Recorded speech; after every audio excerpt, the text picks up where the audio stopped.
Hola amigos, soy Lesa de la Casa de Ucrania y aquí estoy con Rodrigo Aguilera, el experta, el colaborador independiente del International Institute Institute of Strategic Studies. Strategic Study. Y estamos aquí para hacer un intro chiquito de nuestro curso Narrativas Globales y Pensamiento Crítico que vamos a lanzar ese otoño.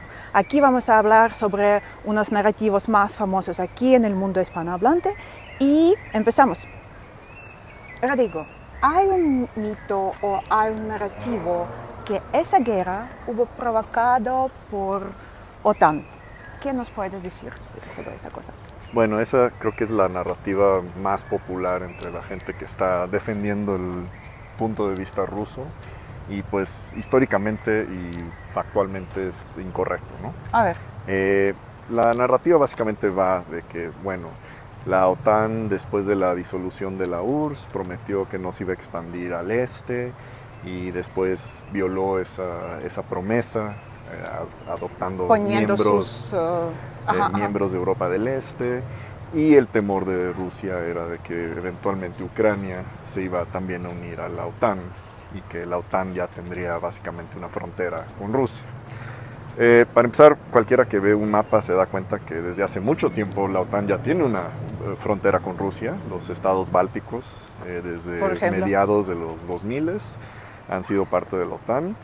Rusia nunca se ha atrevido a invadirlos, nunca se opuso se opuso verbalmente, pero no hizo ningún esfuerzo para que no entraran a la OTAN. Y creo yo que estos países incluso representan más riesgo que Ucrania, digo, desde la perspectiva Rusia. O sea, Estonia está a distancia de artillería de San Petersburgo. Entonces, si realmente Rusia pensara que la OTAN es un riesgo para ellos, ¿por qué no han invadido a un país que está a distancia de artillería de su segunda ciudad más importante, ¿no? ¿Y por qué entonces invadió? Muy lógico. Sí. Ahora, más recientemente, Finlandia y Suecia también se unieron a la OTAN y, bueno, ¿los invadió Rusia? Pues no. Entonces, claramente aquí el problema es que es un conflicto directamente dirigido a Ucrania. O sea, el problema aquí es la nación de Ucrania, es la intención de Rusia de eliminar a Ucrania como un país que tenga pues, tanto una cultura como una soberanía que no esté ligado a ellos, ¿no? O sea, una Ucrania soberana solo es aceptable para Rusia en condiciones similares a Belarus, que tuvieran un gobierno afín a los intereses de Moscú y sí, esa es la única condición en que Rusia aparentemente aceptaría a Ucrania existir como un país soberano, y de no ser así, pues anexar lo más que pueda, tomar todo el territorio si es posible. De nuevo, ¿por qué Rusia insiste en anexar territorio ucraniano si el problema es con la OTAN? Sí, o sea, sí, eso es muy buena pregunta. Porque, digamos que, ojalá no pase, pero digamos que Rusia exitosamente incorpora el Donbass, pues sigue teniendo una frontera con Ucrania, ¿no? O sea, si Ucrania sin el Donbass sigue en la OTAN, pues la frontera simplemente cambió, pero ahí sigue, ¿no? Entonces, creo que esa es una excusa un poco antihistórica. Bueno, el otro argumento que dan es este comentario de James Baker, que fue el secretario de Estado bajo Bush, de que la OTAN no se iba a expandir ni una pulgada hacia el este. Sí. Y pues ese comentario se dio en un contexto muy distinto al que realmente alega el lado prorruso, y básicamente ese comentario se refiere a que la OTAN no se iba a expandir hacia el territorio que era antes Alemania Oriental, ¿no? Que la OTAN no iba a establecer bases permanentes en el territorio de Alemania Oriental. Hay que acordarnos que en este momento la URSS todavía existía, no había señales de que se iba a disolver. Más aún, todavía existía el Pacto de Varsovia, que era el equivalente de la OTAN del mundo comunista, ¿no? Entonces, la idea de que la OTAN se iba a expandir hacia los países que antes eran parte del Pacto de Varsovia, en 1990 no era una idea concebible, ¿no? Entonces, ese comentario fue relativo a Alemania Oriental, y de hecho la OTAN lo cumplió, porque todas las bases de la OTAN siguieron en Alemania o en el territorio que antes era Alemania Occidental, nunca se expandieron al este. Ahora, se puede decir, bueno, era el espíritu de ese comentario, era la idea que le dieron a la URSS, a Gorbachev y luego a los rusos de que no lo iban a hacer, o sea, que era un acuerdo de caballeros, ¿no? Pues puedes alegar que eso sí el caso, pero al final en la ley internacional tienes que firmar algo, tiene que haber un tratado y tiene que decir, en esto acordamos, y jamás se acordó, o sea, no hay ningún documento donde, o sea, incluso ese comentario de ni una pulgada hacia el este, no está escrito. Entonces... si hablamos sobre los, como comentarios entre caballeros, tenemos que mencionar sobre Memorándum de Budapest. Aquí es la cosa, ¿no? Exacto, porque ese sí es un tratado. Ahí se firmó en 1994 un tratado para que Ucrania dejara su arsenal nuclear y a cambio de eso, tanto Rusia como Estados Unidos y Gran Bretaña garantizaban la soberanía de Ucrania y la integridad territorial de Ucrania. Ese está firmado, Rusia lo firmó y Rusia lo violó en el 2014 al tomar Crimea y al invadir el Donbass. Entonces, hablamos justo de eso, de como razón de que está declarada sobre por qué sucedió esa invasión.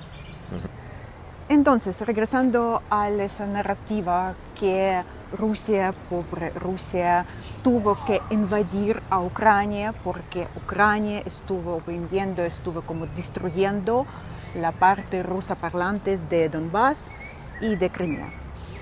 Sí, eso también es patentemente falso. Para empezar, la narrativa es de que las regiones rusoparlantes de Ucrania siempre han querido ser parte de Rusia, y eso es falso. Soy de la región rusa parlante de Ucrania, de Kharkiv, nunca en nuestra vida hermosa lo queremos. Exacto, o sea, es como decir que un francoparlante belga quiere ser francés. O sea, hay belgas que son francoparlantes y eso no implica que no tengan una asociación a su país, como un ruso parlante ucraniano se sentiría ucraniano, ¿no? Ahora, aquí, bueno, cuando se hizo la independencia de Ucrania en el 91, fue un referendo que se hizo en todo el país y en ninguna región de Ucrania, ni siquiera en las rusoparlantes, se votó para no independizarse. Entonces, esto fue una mayoría de todo el país, en todas las regiones, por mayoría. Incluso en Crimea, que fue creo que la que menos votó a favor de la independencia, pero aún así fue una mayoría. Sí, 78% o algo así, y 90% o algo en mismo Donbass. En el Donbass. Sí. Entonces es enorme ese porcentaje. Y también encuestas que se han hecho previos al 2014 tampoco revelaban que existiera un deseo por la mayoría, digo, de que sí había gente que sí quería salirse de Ucrania, sí, pero no era una mayoría. Y pues en una democracia se funciona con mayorías, ¿no? Más aún, previo al 2014 no existía ningún movimiento separatista. O sea, Tampoco, había. No tenían una milicia, no tenían armamento, no tenían nada, no existía. Fue hasta el 2014 que Rusia financió y armó a los separatistas, que se creó este movimiento separatistas, estas repúblicas disque libres, etc. Y yo lo que le pregunto a la gente que apoya el lado ruso, ¿de dónde sacaron las armas? Sí. ¿De dónde sacaron los tanques? ¿De dónde sacaron el sistema antiaéreo que derribó el avión de Malasia? Justo. ¿Cómo? Esas no son armas que consigues en una tienda. En una tienda ucraniana, sí, a pesar de como un no mito. No puedes ir al supermercado y comprar un sistema antiaéreo Buk. O sea, no puedes. Estos tuvieron que haber sido proporcionados por un Estado armado ya con ese armamento, y eso fue Rusia, ¿no? Y entonces estamos hablando no solo de que financiaron y armaron a estas milicias separatistas, sino que muchos de ellos eran rusos, o sea, rusos que si quisieron aparentar los quisieron aparentar como separatistas, les dieron el armamento, les dieron las tropas, y además tropas regulares rusas frecuentemente participaron en las batallas del 2014 y 2015 en el Donbass. Pero espera, gente digan que hubo un referéndum donde la población de Donbass, exactamente de región de Donetsk, la región de Lugansk y de Crimea, decidieron salir de Ucrania, ¿cómo no podemos respetar su opinión? Mira, si yo voy a votar y me saca de mi casa un soldado ruso y me lleva a la casilla un soldado ruso y al lado con armas Sí. y me hacen votar y están viendo lo que voto, soldados rusos con armas, pues creo que ese voto no es particularmente democrático, ¿sí? No hay ningún argumento, o sea, bajo ningún argumento de ley internacional, un referendo en condiciones así se considera legítimo. O sea, ese referendo se debió haber hecho antes de que hubiera una invasión, Sí. para que tuviera cierta legitimidad. O sea, eso debió haber sido un proceso democrático dentro de las reglas democráticas que existieran en Ucrania, si es que una región de Ucrania quisiera separarse del país, no después de una invasión. Y en la territorio de todo el país tienen que establecerse ese referéndum, ¿verdad? No solamente en esa región. Pues aunque, no sé, aunque eso creo que Esa se parte debió de haber nuestra ley, negociado. sí. Un método, por ejemplo, cuando Quebec se quiso salir de Canadá, pues hicieron un referendo. En Escocia también hicieron un referendo para que se independizara Escocia. Entonces, esto se da en democracias y se puede hacer de manera democrática, pero nunca se hizo. ¿Y por qué no se hizo? No porque el gobierno ucraniano no haya querido, sino simplemente porque nunca hubo un deseo de hacerlo. Nunca hubo ese movimiento separatista que tanto creen que existió antes del 2014. No era así.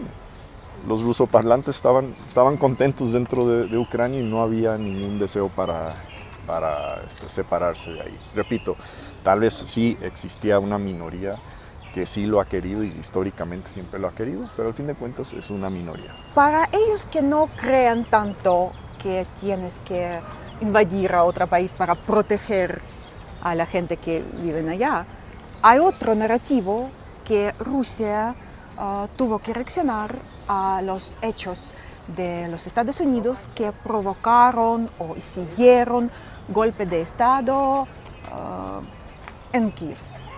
Sí, es toda esta narrativa de la intromisión de Estados Unidos durante el Euromaidán, ¿no? Sí. Bueno, igual, esa es una manera de trastornar la historia de lo que es.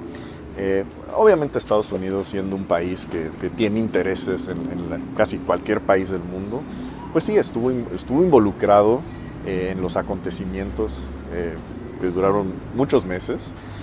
Obviamente es una región importante para tanto Estados Unidos, Rusia, la Unión Europea, etc. Entonces, en ese momento... Es casi un centro de Europa, en todos lados, geográficos, comerciales, ¿verdad? Yo me acuerdo cuando fue el Euromaidán, pues era noticia en todo el mundo, ¿no? Sí. Se habla mucho de la conversación esta que tuvo Nuland, que se hizo un leak. Y pueden leer esa conversación, es pública. Y en ningún momento, o sea, la conversación básicamente es quiénes les gustaría a Estados Unidos que estuvieran en el siguiente gobierno. Sí. Pero en ningún momento se habla de que los están imponiendo en el siguiente gobierno, porque en ese momento todavía no se sabía quién iba a ser el siguiente gobierno. Más aún, lo que a mí se me hace muy chistoso esta idea de que fue un golpe de Estado es de que las negociaciones estaban en torno a que hubiera unas elecciones nuevas. Elecciones en las que se iba a permitir a Yanukovych participar. Entonces yo me pregunto, ¿en qué golpe de Estado permites que hayan elecciones donde el tipo que quieres derrocar puede contender en las elecciones? De nuevo, sí. Y bueno, Yanukovych se fuga. ¿A dónde se fuga? A Rusia. El país que estuvo aún más metido en el Euromaidán, el que más intervino y en el que financió desde un principio al gobierno de Yanukovych con una cantidad estratosférica de dinero. Y creo que le puedes preguntar a cualquier ucraniano, ha sido el gobierno más corrupto en la historia de Ucrania. Pero dicen que justo en ese momento ucranianos hicieron Euromaidán para que quieran entrar a OTAN y Yanukovych no le permitió. Sí, también eso es falso, porque todo el problema del Euromaidán no tuvo nada que ver con la OTAN. Tuvo que ver con que el Congreso de Ucrania había establecido la intención de empezar negociaciones para volverse miembro de la Unión Europea, no de la OTAN, de la Unión Europea. Y llega Yanukovych y obviamente por presión rusa decide cancelar ese acuerdo eso, o sí. ese proceso de negociación con la intención de entrar más bien a la órbita de Rusia, ¿no? Como el equivalente de la Unión Europea de Moscú. Y pues eso no era algo que la gente quería, porque la mayoría de los ucranianos quieren acercarse más al occidente que al mundo ruso, por justa razón, creo yo, ¿no? Sí. Entonces no veo por qué se les puede negar ese derecho democrático y no veo por qué, nomás porque seas vecino de Rusia, no puedas ser parte de la Unión Europea o incluso que no puedas ser parte de la OTAN, porque muchos países vecinos de Rusia ya son parte de la Unión Europea y ya son parte de la OTAN. Y todos seguimos vivos en ese momento. Exacto. Ok, seguimos. Entonces, ya, hubo Euromaidán, hubo todas cosas, tuvieron que proteger parte rusa parlante de Ucrania, que en general es una idea muy rara, pero ahora todo el mundo puede ver como la resistencia de Ucrania, como que realmente cada pueblo, cada comunidad está resistiendo, está luchando, está ayudando. Ok, hay otra narrativa como está bien, pero hay nazis en Ucrania, como hay gente buena de Ucrania, como gente que querían vivir, no sé, en paz, no entrar a Rusia, pero vivir en paz. No. Pero como todo es la culpa de los nazis de Ucrania. Sí, esta narrativa obviamente no solo se popularizó entre muchos sectores de izquierda y de derecha también, pero ha sido una de las razones formales que ha dado Putin por invadir a Ucrania, ¿no? De la desnazificación, ¿no? Sí, y la lucha igual, sagrada. Esto es, sí, exacto, la lucha sagrada que siguen pensando que es la Segunda Guerra Mundial, ¿no? Que hay que recordar que la Segunda Guerra Mundial empezó con la Unión Soviética aliada a Alemania nazi a la hora de invadir Polonia. Entonces, aparte se les olvida en su gran guerra patriótica. Pero bueno, esta idea de que Ucrania está llena de nazis, obviamente pues es un poco ridículo pensando que el presidente actual es judío, ¿no? Sí. Pero bueno. Y mi ministro de Defensa es musulmán. Ajá, o sea. Bingo. Ahora, mira, neonazis hay en todos los países del mundo. Sí. Hasta en México los hay. Aquí el argumento es de que no solo hay neonazis en Ucrania, sino que están institucionalizados en el poder de cierta manera, lo cual, bueno, lo podemos medir de ciertas maneras. Por ejemplo, los partidos de extrema derecha que presencia tienen en el parlamento ucraniano, y la verdad es que es mínima o nula. Nula, de hecho, de verdad. Creo que ¿cómo se llama? El sector derecho sí. Alguna vez llegó a tener algunos... como 2%. 2% creo que a lo o algo mucho, así, y ahorita sí. creo que es cero, ¿no? Es cero, sí. No entró al parlamento. Yo viví en el Reino Unido y bueno, ahorita hace unos días el partido Reform, que es de extrema derecha, arrasó con elecciones locales. Entonces estamos hablando que entonces Gran Bretaña es más neonazi que... ¿no? Y ya ni hablar del Partido Republicano en Estados Unidos. Bueno, entonces si lo vemos desde la perspectiva de ver qué poder político tienen, pues en representación de Congreso es nulo, ¿no? Luego el argumento sigue, pues es que hay unidades militares como Azov, que ciertamente tuvieron un origen de extrema derecha, y hay que entender un poco el concepto de cómo se creó Azov, y esto fue justo después de la invasión rusa del 2014, cuando en ese momento el ejército ucraniano estaba muy mal organizado, no supo responder a la invasión de Crimea. Cuando fue el Donbass, pues ya como que un poquito ofrecieron resistencia, pero tardó en organizarse en un ejército cohesivo. Ciertamente era una sombra de lo que es ahora, ¿no? Y eso fue un proceso de años en que se entrenó el ejército, principalmente bajo Poroshenko. Entonces ya para el 2022 ya era un ejército competente, ¿no? Pero en el 2004 no era así. Y ante la emergencia de esta invasión rusa y esta aparición de los separatistas, se crearon muchas milicias. No había realmente regulación sobre cómo se creaban. Era gente que tomó las armas y se fue al frente a pelear. Y entre ellas fueron grupos de extrema derecha. Y obviamente hay que entender que en Europa del Este, la extrema derecha históricamente ha sido antirrusa. A diferencia, por ejemplo, de la extrema derecha de Estados Unidos, que es prorrusa ahora, muy extrañamente, pero principalmente porque si vas a tomar políticas nacionalistas en un país de Europa del Este, el país que te va a prevenir hacerlo es Rusia. Entonces, principalmente son antirrusos. Ahora, los orígenes de Azov y otros grupos, sí, ciertamente, o sea, no hay por qué negar que hayan tenido un origen neonazi, pero también hubo estos grupos neonazis del lado separatista, y es más, hay varias fuentes que aseguran que había más del lado separatista que del lado ucraniano. Y bueno, también creo yo, a ver, ¿qué porcentaje del ejército ucraniano es Azov? A ver. Azov empezó como un batallón, y un batallón es una unidad de 800, 1000 personas a lo mucho, dentro de un ejército en ese entonces de un cuarto de millón o de medio millón. Pues es minúsculo, eso es un batallón dentro de cualquier cantidad de brigadas, ¿no? Eventualmente, cuando fue la guerra de la invasión a gran escala, pues ya era una unidad más grande, era un regimiento, luego se convirtió en una brigada. Pues esto sigue siendo una unidad de 3.000, 5.000 a lo mucho, en un ejército que ya es más de un millón, y si incluyes las reservas es como de 2 millones. Entonces, me van a decir que todo el ejército ucraniano es neonazi, solo porque existe Azov. Pues la verdad no. Ahora, mi perspectiva es, ¿cuál es el verdadero país nazi? ¿El que tiene alguna unidad neonazi o que tuvo un origen neonazi?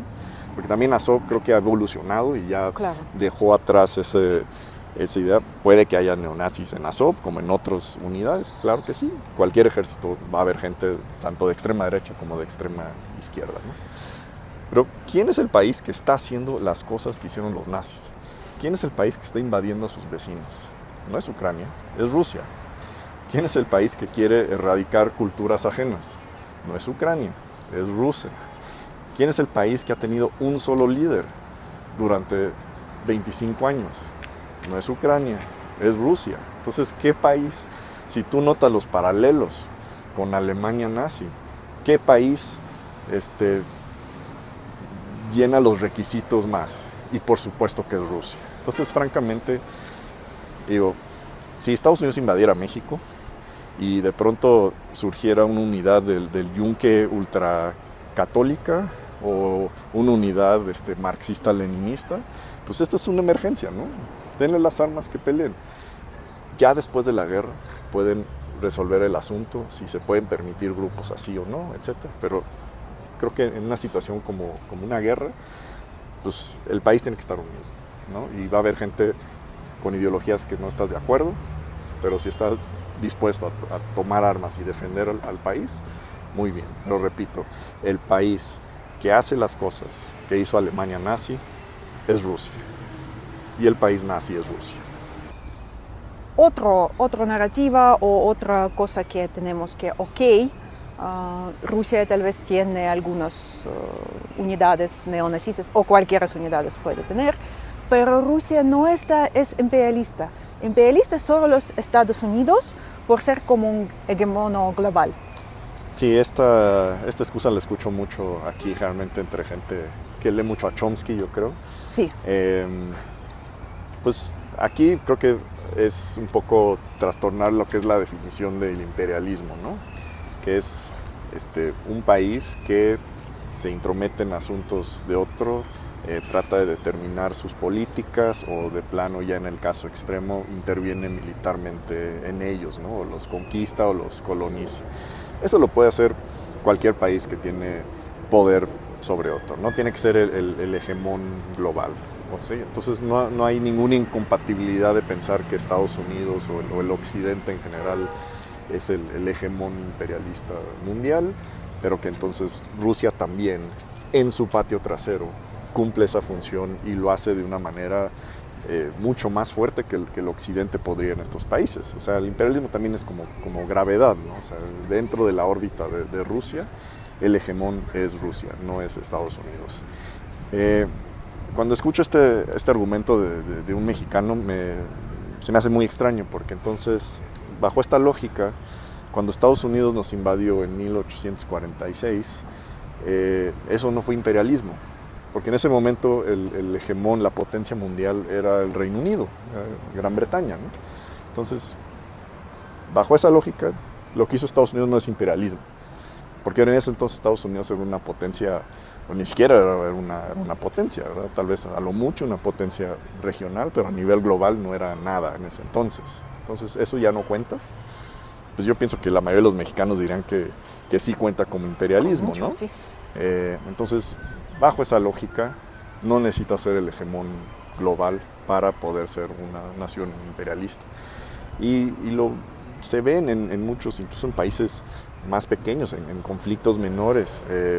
Como Georgia. Israel, Irán, etcétera. Y bueno, Rusia tiene un récord, como acabas de mencionar, de invadir a sus vecinos.